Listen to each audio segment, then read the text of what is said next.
يقول ابن عثيمين: الأسئلة الثلاثة هي اختبار العقيدة، فمن استقام في الدنيا ثبته الله في القبر، فمن استقام في الدنيا ثبته الله في القبر.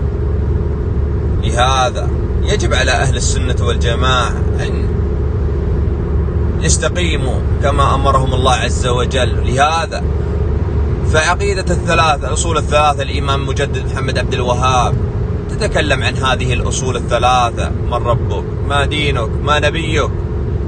لهذا يجب على كل مسلم ومسلمة تعلم دينه حتى يثبت الله عز وجل. لهذا كيف نستعد لها؟ العلماء متفقون على الاستعداد لسؤال الملكين يكون بالإيمان الصادق والعمل الصالح.